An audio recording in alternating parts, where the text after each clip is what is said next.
Bonjour à tous, et on se retrouve aujourd'hui pour une nouvelle vidéo d'arithmétique pour le groupe C.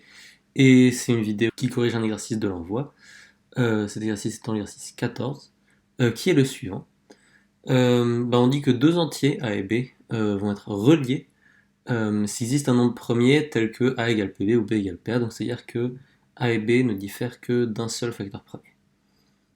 Et donc la question, c'est pour quels entiers n peut-on écrire tous leurs diviseurs positifs exactement une seule fois sur un cercle, de sorte que tous les diviseurs soient reliés aux deux voisins. Donc en gros, on peut faire le tour comme ça, juste avec des diviseurs qui sont reliés entre eux. Pour ceux qui n'ont pas déjà cherché lors de l'envoi, je vais laisse chercher maintenant, et j'ai bientôt donné une indication qui est ce qu'elle est. Ok, alors mon indication, c'est la suivante.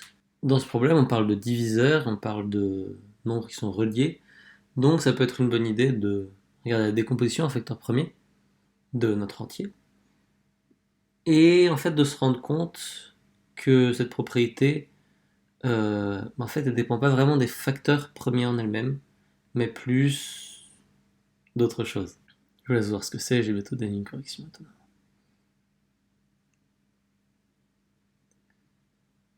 Ok, donc le premier truc à remarquer, c'est que les nombres premiers, bon, ça marche, c'est juste 1 et P, et puis ils sont reliés entre eux, pas trop de problème. Mais par contre, les P puissance m avec m plus grand que 2, ça marche pas. Parce que parmi les diviseurs de P puissance m, il y a seulement P qui est relié à 1, vu que les diviseurs de P puissance m, c'est les P puissance k avec k qui est plus petit que m. Et donc, 1 doit être relié à deux voisins distincts, puisque on a plus que deux diviseurs. Donc, il y a une contradiction. Puis donc, c'est ce qu'on peut voir sur ce magnifique dessin. Ça marche pas. Donc là, ici, dans le cas de P carré, 1 et P carré doivent être reliés, et puis on voit bien que c'est pas possible, parce que c'est pas le cas. Un autre truc à remarquer, c'est que les carrés parfaits ne marchent pas non plus. Parce que on peut procéder avec un argument un peu d'invariant. C'est-à-dire que quand on regarde le nombre de diviseurs premiers, alors avec multiplicité, c'est-à-dire que PQ par exemple c'est P fois P fois P, donc il y a 3 diviseurs premiers. Alors la parité du nombre de diviseurs change tout le temps entre deux nombres qui sont reliés entre eux. Elle est toujours différente. C'est-à-dire que quand on part d'un nombre, la parité va changer, va rechanger, etc. Va changer autant de fois qu'il y a de diviseurs. Et donc si le nombre de diviseurs est impair, on a un problème, puisque notre nombre a à la fois un nombre pair et un nombre impair de diviseurs premiers, ce qui n'est pas possible. Donc le nombre de diviseurs de n doit être pair. Et on sait que les nombres qui ont un nombre impair de diviseurs sont exactement les carrés parfaits. On peut juste regarder ça avec la formule du nombre de diviseurs en connaissant la décomposition en facteur premier. Produit des alpha i plus 1. Bon, alors maintenant, on peut essayer de regarder le cas, disons, le plus simple qui nous reste, c'est-à-dire le cas où n a exactement deux diviseurs premiers. Donc appelons-les P et Q, et puis mettons que P il a la puissance A et que Q il a la puissance B. On sait que si n est un carré, ça va pas marcher. Donc, il faut supposer que c'est pas un carré. Et donc pour ça, il faut que l'un ou l'autre parmi A ou B soit impair. Puis bon, sans perdre trop de généralité, on peut dire que A est impair. Et maintenant, en fait, l'idée c'est qu'on peut faire un raisonnement un peu dans cette grille.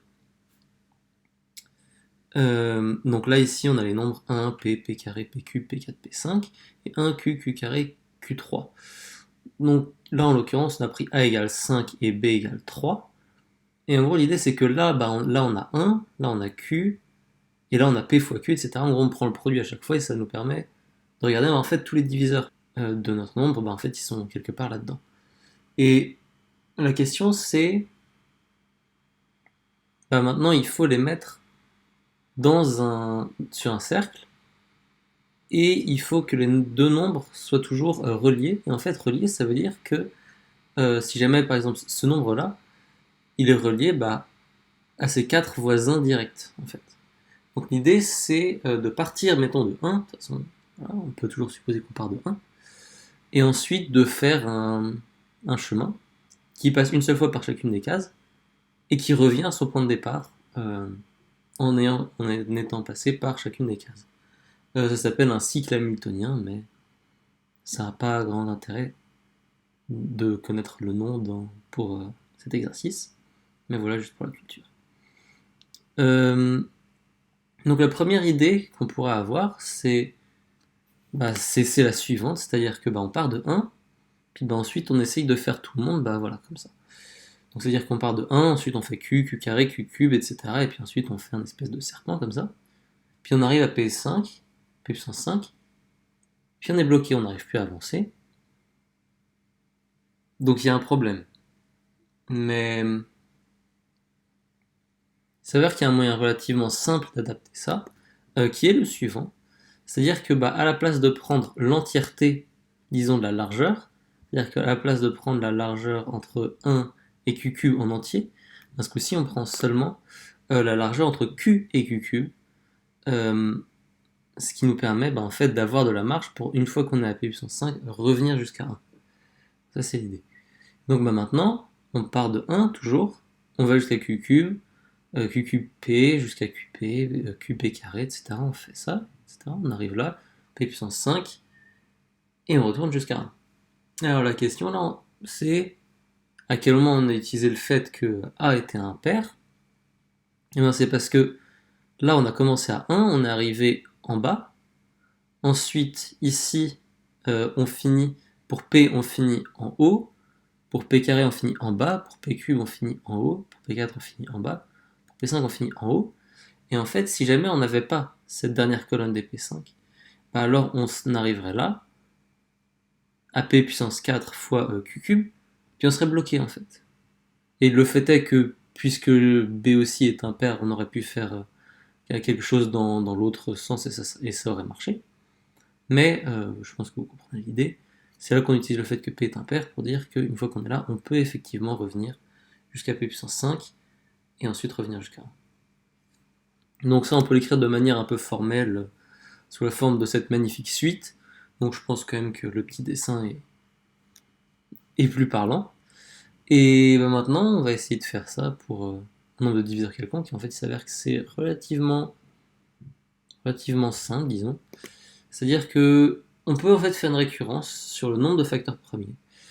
Et donc, on va supposer qu'on a montré avec point K plus long 2 que tous les nombres de la forme produits des PI alpha I, donc c'est-à-dire les nombres qui ont exactement K facteurs premiers avec l'un des alpha I impairs, encore une fois, ils ne sont pas des carrés parfaits, vérifier la propriété de l'onde C, alors on va montrer qu'on peut également faire un chemin quand on a K plus 1 diviseur premier.